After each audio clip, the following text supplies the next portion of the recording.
বাল্যবিয়ে একসময় দরিদ্র ও গ্রামীণ সমাজে সীমাবদ্ধ থাকলেও এখন শিক্ষিত ও মধ্যবিত্ত পরিবারে ছড়িয়ে পড়ছে। যৌন হয়রানির আশঙ্কা, সামাজিক চাপ, ভালো পাত্র হারানোর ভয়, শিক্ষাজীবনে ব্যর্থতার মতো নানা কারণে অভিভাবকরা কন্যা শিশুর বিয়েকে নিরাপত্তা ও সমাধান হিসেবে দেখছেন। ফলে বিষয়টি নতুন করে উদ্বেগ তৈরি করছে।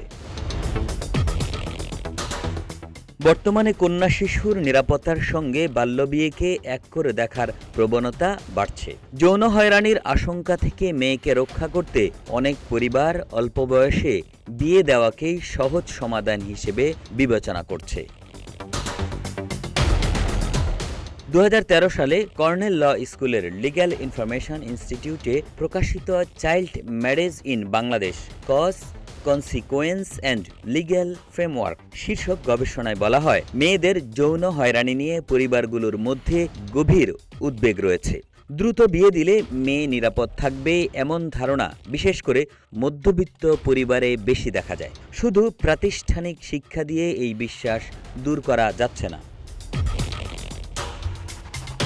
শিক্ষিত ও মধ্যবিত্ত পরিবারের মধ্যে আরেকটি প্রবণতা হলো, কোনো কন্যা শিশু পরীক্ষায় ব্যর্থ হলে অথবা আশানুরূপ ফল না করলে তাকে বিয়ে দেওয়াই সমাধান হিসেবে দেখছেন ওই পরিবারগুলো। এতে স্পষ্ট হয়, বাল্যবিয়ে শুধু অশিক্ষার ফল নয়, বরং সচেতনতার অভাবও বড় কারণ।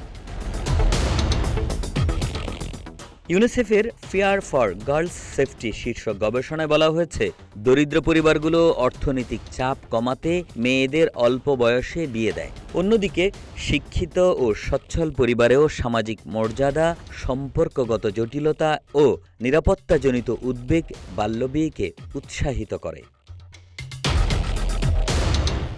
দেশে নারী নির্যাতন ও হেনস্থার বর্তমান পরিস্থিতিতে অভিভাবকদের কাছে অর্থনৈতিক সচ্ছলতার চেয়ে নিরাপত্তা বড় বিষয় হয়ে দাঁড়িয়েছে। অনেক এলাকায় মাধ্যমিক স্কুল বা কলেজ দূরে হওয়ায় অভিভাবকদের মধ্যে নিরাপত্তা শঙ্কা তৈরি হয়। ফলে তারা কন্যা শিশুকে খুব দ্রুত বিয়ে দেয়াকেই সহজ সমাধান হিসেবে মনে করছেন।